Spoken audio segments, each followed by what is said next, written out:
जिस समाज में साहित्यकार और पत्रकार नहीं होते वो समाज गूंगे के समान होता है। ये कोटेशन बाबा साहब डॉक्टर अम्बेडकर की है। बाबा साहब डॉक्टर अम्बेडकर ये मानते थे कि समाज को सही दिशा दिखाने के लिए, देश को सही दिशा दिखाने के लिए, लोकतंत्र को मजबूत करने के लिए साहित्यकार और पत्रकारों की अहम भूमिका होती है और उनका सही दिशा में काम करना लोकतंत्र के लिए और किसी भी अच्छे समाज के निर्माण के लिए बहुत जरूरी है। नमस्कार दोस्तों, मैं राहुल नागपाल और आप देख रहे हैं हमारा यूट्यूब चैनल बोल पिचासी। आज मैं एक ऐसे साहित्यकार से आपको मिलवाना चाहता हूं जिसने अपनी कविताओं के माध्यम से, जिसने अपनी रचनाओं के माध्यम से जो चेतना का काम किया, जन चेतना का काम किया है उन्होंने साहित्य की दृष्टि से अगर देखा जाए तो बहुत महत्वपूर्ण है। ऐसे बहुत कम लोग हैं जो बहुत सारा काम जिन लोगों ने किया है लेकिन वो चकाचौंध की दुनिया से कहीं ना कहीं दूर रह जाते हैं। तो मैं आज ऐसे एक साहित्यकार से आपको मिलवाना चाहता हूँ जिनका नाम है नरेश बाबू बौद्ध। कवि हैं, रचनाकार हैं, मध्य प्रदेश के भिंड डिस्ट्रिक्ट से आते हैं। आज हमारी उनसे मुलाकात हुई तो हमने सोचा कि आपसे रूबरू कराया जाए। तो मैं मिलवाता हूँ आपको नरेश बाबू बौद्ध से। बौद्ध जी, स्वागत है आपका। पहले ये बताइए कि लिखने की रुचि कहाँ से आई, कैसे लगा के कुछ लिखा जाए? मैं सन 88 में दिल्ली आया था। उस समय मुझे कांशीराम जी के प्रोग्राम सुनने का मौका मिला, जो यहाँ एक धर्म प्रकाश नाम से स्टूडियो खोले हैं, ज्वाला नगर में रहते हैं। उन्होंने मुझे कांशीराम जी के बारे में बताया तो कई विचारकों से मेरी भेंट हुई। उस समय मैं लेख लिखने का काम शुरू कर दिया था 88 में जी। और 88 में मैं धीरे धीरे लिखता था तो लोग मुझसे कहते थे ये क्या कवि बनेगा, ये क्या लेख लिखेगा। लेकिन मैंने महापुरुषों का अनुसरण करते चले गए।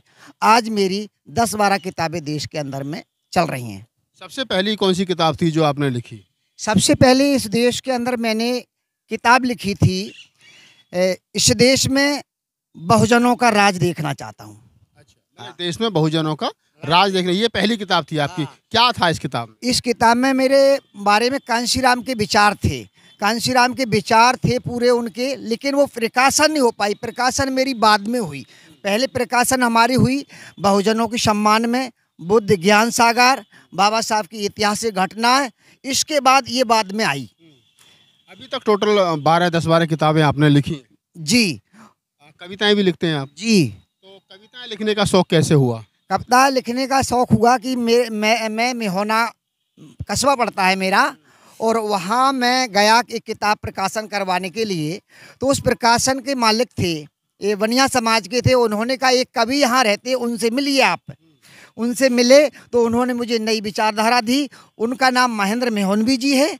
वो हमारे समाज से और अपनी समाज को चेतना देते हैं और बड़े कलाकार हैं, व्यंगकार हैं। तो उन्होंने सबसे पहले मुझे कविता का एक मंच दिया था मछंड में, और वहीं से मुझे कविता का नशा चढ़ गया और आज पूरे देश भर में मैं कविता पाठ कर रहा हूँ। अच्छा, एक तरीके से कहा जाए कि मान्यवर साहब काशीराम से आप काफ़ी प्रभावित रहे जी। क्या चीज़ थी काशीराम साहब में? आपने जैसे बताया कि 88 में आपने काशीराम को सुना, तो क्या ऐसी चीज़ थी जो आज के जो युवा है उसको काशीराम से प्रेरणा लेनी चाहिए? कौन सी एक ऐसी चीज़ है? कांशीराम के जीवन में वो थी का कांशीराम वो शख्सियत थे कि जो खोया हुआ विश्वास था और जो काम करने का तरीका था, वो तरीका उन्होंने धरातल पे उतार करके हम बहुजन समाज को परोसा, और उस परोसने का ही फायदा मिला जो बहुजन समाज की सरकार बनी। बहुजन समाज की सरकार बनी। वर्तमान में बहुजन समाज पार्टी का क्या हाल है वो आपको पता है? लगता है कि पार्टी, हालांकि हम साहित्यिक चर्चा कर रहे थे लेकिन आपने जिक्र कर दिया तो मैं पूछ लेता हूँ, एज ए साहित्यकार की दृष्टि से आपको लगता है कि जो काशीराम साहब का विचार था, अब वर्तमान में बहुजन समाज पार्टी उस विचार से कहीं ना कहीं खिन्न भिन्न हुई है? मानवर कांशीराम का जो मिशन था वो मिशन वास्तविक अभी स्थायी है, लेकिन जो मानसिकता थी, जो नेताओं ने जो गड़बड़ी की है और जो नेताओं ने जैसे लोगों को विश्वास जगाया और वो पार्टी छोड़ करके चले गए, पैसा इकट्ठा कर चले गए, उनके वजह से जो बहुजन समाज की जो धार थी वो थोड़ी खुरदुरी हुई। लेकिन आने वाले समय में इसमें धार तेज हो जाएगी। चलिए हम लौट करके फिर साहित्यिक चर्चा पे आते हैं। आपकी एक किताब पर PhD भी हुई है। मैंने सुना कि गगन जो यादव है उसने आपकी किताब पर, वो कौन सी किताब है जिसने गगन यादव पर PhD की थीसिस लिखने में उसका उपयोग किया है? ये किताब बड़ी मेरी मार्मिक किताब हुई है, लोकप्रिय हुई। इस किताब ने मुझे पूरे देश में सम्मान कराया। इसका टाइटल है दलित पिछड़ों का मसीहा ललाई सिंह यादव। जो सम्यक प्रकाशन से प्रकाशन हुई है, 2008 में प्रकाशन हुआ इसका। और अभी तक इसकी कई कृतियां समाज के बीच में गईं। और उस किताब को पढ़ कर के गगन नाम का यादव लड़का है, वो उत्तर प्रदेश से रहने वाले हैं, और वो मेरे घर आए, घर आकर मुझे मेरे बारे में बात की और उनको मैंने ललित सिंह का साहित्य उपलब्ध कराया। आज उन्होंने 5 खंडों में एक मोटी 16 से पृष्ठ की एक पांडुलिपि तैयार करके पीएचडी थीसिस कर ली। वो दिल्ली यूनिवर्सिटी में रह रहे हैं। तो ये बड़ी बात है कि एक किताब दलित साहित्यकार की, ललित सिंह यादव, आप तमाम साथी जानते हैं कि ललित सिंह यादव उत्तर भारत के उनको पेरियार कहा जाता था। उन पर जो किताब कवि नरेश बाबू बौद्ध ने लिखी, उस पर पीएचडी भी हुई है। 12 से 14 किताब उनकी मार्केट में हैं, उपलब्ध हैं। मान्यवर साहब काशीराम, बहुजन शासक कैसे बने, और तमाम बाबा साहब डॉक्टर अम्बेडकर से संबंधित किताबें हैं। नरेश बाबू, एक बात और, थोड़ा सा हमारे आजकल के जो साहित्यकार जो कवि आ रहे हैं, मैं भी एक कवि हूँ, मैं भी लिखता हूँ, तो मैं आपसे जानना चाह रहा हूँ कि वर्तमान दौर में जो नए कवि आ रहे हैं, जो नए जो लिखने वाले आ रहे हैं, उनको क्या सलाह देंगे नरेश बाबू बौद्ध? मैं नए साहित्यकारों को यही प्रेरणा देता हूँ और देता रहूँगा कि बहुजन समाज की निरंतर मार करते रहें। बहुजन समाज में जो काम महापुरुषों ने किया, उनके पद चिन्हों पर चलते रहें। भले ही उनमें निखार ना आए, पैसे का उनकी माध्यम कमज़ोर हो, लेकिन आने वाला समय उनकी वैल्यू करेगा, उनकी पूजा करेगा। ये मेरा मानना है। आपका मानना है कि जो बहुजन महापुरुष का विचार है, उस पर हमारे आने वाली नस्लों को, साहित्यकारों को, कवियों को, पत्रकारों को चलना चाहिए। अच्छा, एक चीज़ और यहाँ मैं अक्सर कई बार जिक्र करता हूँ कि क्या ऐसा संभव है कि जो बहुजन समाज, मान्यवर साहब काशीराम ने जिसका सपना देखा था, SC, ST, OBC माइनॉरिटी को मिला करके 85% समाज को मिला करके बहुजन समाज तैयार किया गया, वर्तमान समय में लग रहा है कि ये सपना सपना रह गया है। बहुजन समाज बन नहीं रहा है, जाट नहीं आ रहा है, यादव उतनी नहीं आ रहा है, कुशवा, शाक्य, मौर्य, जो मोस्ट बैकवर्ड की जातियाँ हैं, वो बहुजन समाज में प्रॉपर अपनी भूमिका जो वो दर्ज नहीं करा पा रही हैं। वो कहीं ना कहीं सवर्ण टच में है, अभी वो हिंदुत्व की लोई ओढ़ करके जो है वो घूम रही हैं। तो उसको आप कैसे देखते हो?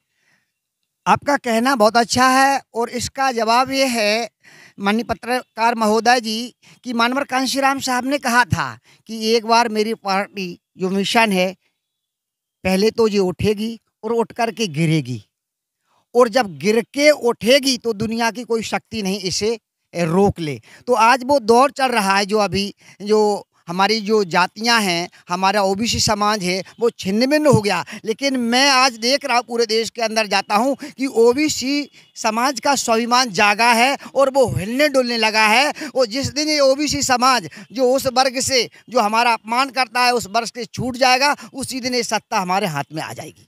तो आप ये मानने को जो मान्यवर साहब काशीराम कह करके गए, वो हो रहा है, मतलब वही हमें देखने को मिल रहा है जो साहब कह करके गए, और जिस दिन ओबीसी समाज जाग जाएगा, उस दिन सत्ता जो बहुजनों के हाथ में आ जाएगी।